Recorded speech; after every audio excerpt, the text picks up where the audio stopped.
ഇനി മറ്റൊരു വാർത്തയിലേക്ക് എൽദോസ് കുന്നപ്പള്ളിയിൽ MLA വീണ്ടും കുരുക്കിൽ ജാമ്യവ്യവസ്ഥ ലംഘിച്ചാണ് MLA കോൺഗ്രസിന്റെ പ്ലീനറി സമ്മേളനത്തിൽ പങ്കെടുത്തത്. പീഡനക്കേസ് പ്രതിയായ MLA സംസ്ഥാനം വിടരുതെന്നായിരുന്നു ജാമ്യവ്യവസ്ഥ.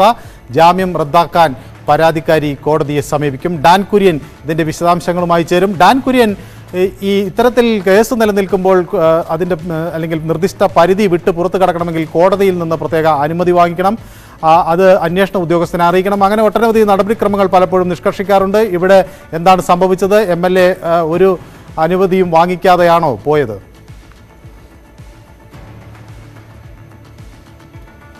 മനു, ക്രൈംബ്രാഞ്ച് അസിസ്റ്റന്റ് കമ്മീഷണർ അനിൽകുമാറിന്റെ നേതൃത്വത്തിലുള്ള സംഘമായിരുന്നു ഈ കേസുമായി ബന്ധപ്പെട്ട എൽദോസ് കുന്നപ്പള്ളിനെതിരായ പീഡന പരാതിയിൽ അന്വേഷണം നടത്തിക്കൊണ്ടിരുന്നത്. ആ അന്വേഷണം തുടരുന്നതിനിടയിലാണ് കോടതിയുടെ ഭാഗത്ത് നിന്ന് ഇതുമായി ബന്ധപ്പെട്ട കൃത്യമായ നിർദ്ദേശങ്ങൾ ജാമ്യം അനുവദിച്ചുകൊണ്ട് എൽദോസ് കുന്നപ്പള്ളി നൽകുകയും ചെയ്തത്. അതിൽ ഇപ്രകാരമാണ് പറഞ്ഞിരിക്കുന്നത്: the petitioner shall not leave the state of Kerala during the course of investigation without prior permission of the jurisdictional magistrate എന്ന് കൃത്യമായ പരാമർശം അവിടെ ആ കോടതി ജാമ്യം അനുവദിച്ചുകൊണ്ട് നൽകിയിട്ടുണ്ടായിരുന്നു. എന്നാൽ അത് ലംഘിച്ചുകൊണ്ടാണ് അദ്ദേഹം ഇപ്പോൾ കോൺഗ്രസിന്റെ പ്ലീനറി സമ്മേളനത്തിൽ പങ്കെടുക്കുന്നതിന് വേണ്ടി റായ്പൂരിലേക്ക് പോയത് എന്ന വാർത്തകളാണ് പുറത്തു വരുന്നത്. അതുമായി ബന്ധപ്പെട്ട് എൽദോസ് കുന്നപ്പള്ളിന്റെ പ്രതികരണത്തിന് ശ്രമിക്കുന്നുണ്ടെങ്കിലും അദ്ദേഹം കൃത്യമായ മറുപടി ഇതുമായി ബന്ധപ്പെട്ട് നൽകിയിട്ടില്ല. അദ്ദേഹത്തിന്റെ ഭാഗത്തു നിന്ന് ഉണ്ടാകുന്ന ഒരു വിശദീകരണം ഇളവിനായി അപേക്ഷ നൽകിയിട്ടുണ്ട് എന്നത് മാത്രമാണ്. അപ്പോൾ ഈ ജാമ്യ വ്യവസ്ഥയിൽ അദ്ദേഹം ലംഘനം നടത്തിയിരിക്കുന്നു. അതുകൊണ്ട് MLAയുടെ ജാമ്യം റദ്ദാക്കണമെന്ന് ആവശ്യപ്പെട്ടുകൊണ്ട് എൽദോസ് കുന്നപ്പള്ളിനെതിരെ പരാതി നൽകിയ യുവതി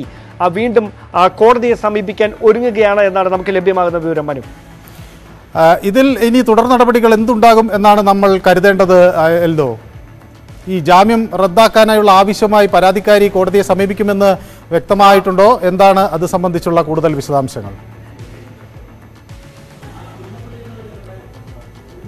തീർച്ചയായിട്ടും നമുക്ക് ലഭ്യമാകുന്ന സൂചനകൾ പ്രകാരം അടിയന്തരമായി തന്നെ ഈ പരാതിക്കാരിയായ യുവതി കോടതിയെ സമീപിച്ച് ജാമ്യവ്യവസ്ഥയിൽ ലംഘനം ഉണ്ടായിരിക്കുന്നു, ജാമ്യവ്യവസ്ഥ ലംഘിച്ചുകൊണ്ട് സംസ്ഥാനം വിട്ടിരിക്കുന്നു, അന്വേഷണ ഉദ്യോഗസ്ഥനെയോ കോടതിയെയോ ബോധ്യപ്പെടുത്താതെയാണ് എൽദോസ് കുന്നപ്പള്ളിൽ MLA ഇത്തരത്തിൽ കേരളത്തിന് പുറത്തേക്ക് യാത്ര ചെയ്തിരിക്കുന്നത് എന്ന കാര്യം കോടതിയെ ബോധിപ്പിക്കും.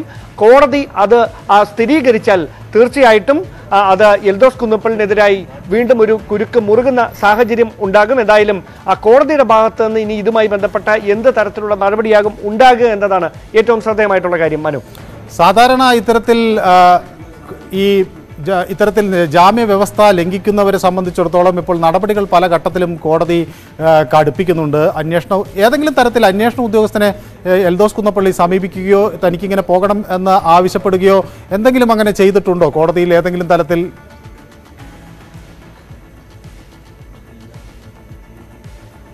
മനു, അത് കൃത്യമായി നമുക്ക് അന്വേഷണ ഉദ്യോഗസ്ഥൻ അസിസ്റ്റന്റ് കമ്മീഷണറാണ്, അദ്ദേഹത്തെ ഇത് അറിയിക്കുക എന്നത് സ്വാഭാവികമായ നടപടിയാണ്. അതിനപ്പുറത്തേക്ക് ഈ അന്വേഷണ പരിധിയിലുള്ള മജിസ്ട്രേറ്റിനെ കൃത്യമായി ഇത് ബോധിപ്പിക്കണം എന്നതാണ് ജാമ്യവ്യവസ്ഥയിൽ സ്പെസിഫിക്കായി പരാമർശിച്ചിരിക്കുന്ന കാര്യം. ആ കാര്യം ലംഘിച്ചുകൊണ്ടാണ് എൽദോസ് കുന്നപ്പള്ളിൽ ഇപ്പോൾ ഈ പ്ലീനറി സമ്മേളനത്തിൽ പങ്കെടുക്കുന്നതിന് വേണ്ടി റായ്പൂരിലേക്ക് പോയത് എന്നതാണ് ശ്രദ്ധേയമായിട്ടുള്ള കാര്യം. അതുകൊണ്ട് തന്നെ ഇതുമായി ബന്ധപ്പെട്ട കോടതി ഒരു സ്വമേധയാ നടപടിയിലേക്ക് കടക്കുമോ, അതോ ഈ പരാതിക്കാരി വീണ്ടും കോടതിയെ സമീപിച്ച് സമീപിക്കുന്ന അല്ലെങ്കിൽ ആ കോടതിയിൽ നൽകുന്ന പരാതിയുടെ അടിസ്ഥാനത്തിലായിരിക്കുമോ അതുമായി ബന്ധപ്പെട്ട ഒരു തുടർ നടപടിയിലേക്ക് കടക്കുക എന്ന കാര്യത്തിൽ മാത്രമേ സംശയം ബാക്കിയാകുന്നുള്ളൂ. എന്തായാലും കോടതി തീർച്ചയായിട്ടും ഈ വിഷയത്തിൽ ഒരു ഇടപെടൽ നടത്തിയേക്കും എന്ന് തന്നെയാണ് സമീപകാലത്തെ വിധികളിൽ നിന്ന് എല്ലാം നമുക്ക് മനസ്സിലാക്കാൻ കഴിയുന്നത്. മനു, ഏതായാലും എൽദോസ് കുന്നപ്പള്ളി ഈ വാർത്തയുടെ വിശദാംശങ്ങൾക്കായി അല്ലെങ്കിൽ അതിൻ്റെ യഥാർത്ഥം അറിയുന്നതിനായി ബന്ധപ്പെട്ടു, പക്ഷേ അദ്ദേഹത്തെ ഞങ്ങൾക്ക് കിട്ടിയിട്ടില്ല. ഏതായാലും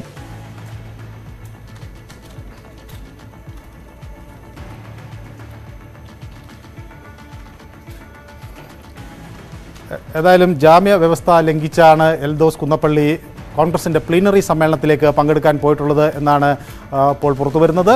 ഏതായാലും ഒരു ചെറിയ ഇടവേളയിലേക്ക് നീങ്ങാം.